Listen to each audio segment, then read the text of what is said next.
There is so much I could say about the current state of affairs in the United States. It has been very hard for me to figure out what to even say when addressing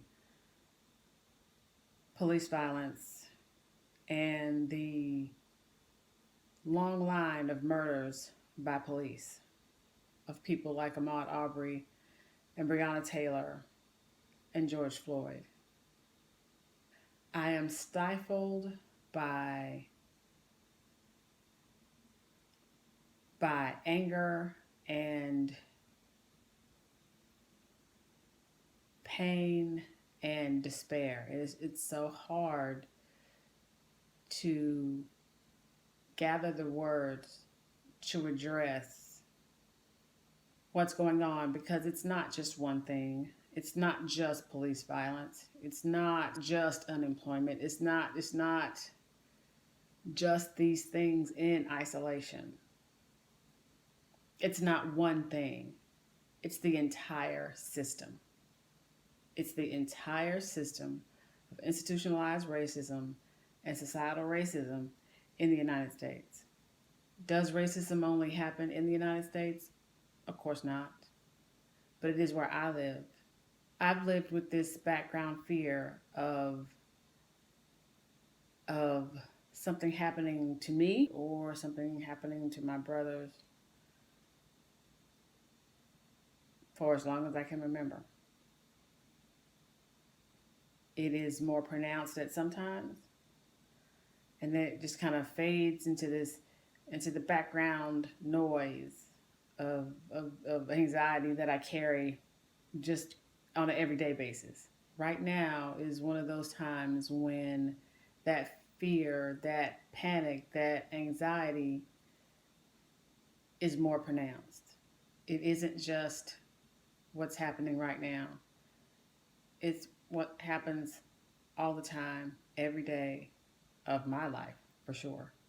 I don't know that this country can survive as a democracy very much longer under the weight of white supremacy.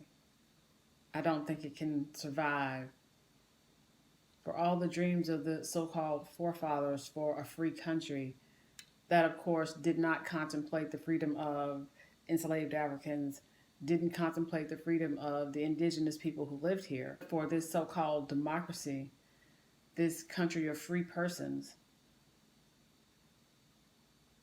we are so close to becoming something else, not something good, not something where individual freedoms are respected. This present day has a past. Mr. Floyd is not an isolated incident.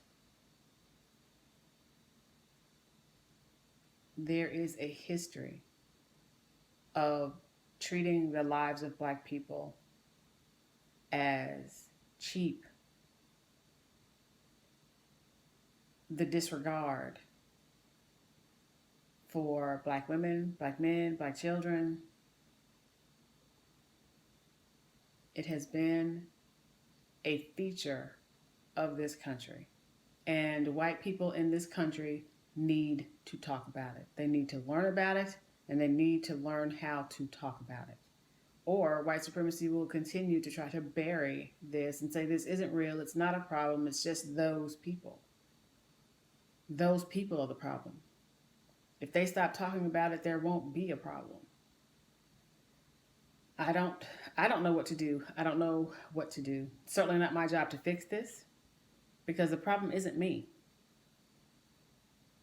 The problem is white supremacy and the complacency of those people who are benefited by the system of white supremacy.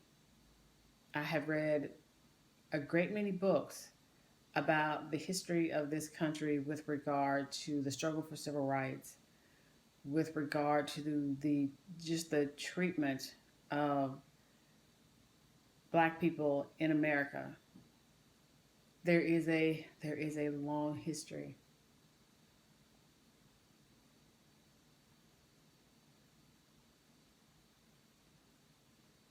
There is a long history. I'm going to put up a series of books on this post that I believe will help you to understand this moment,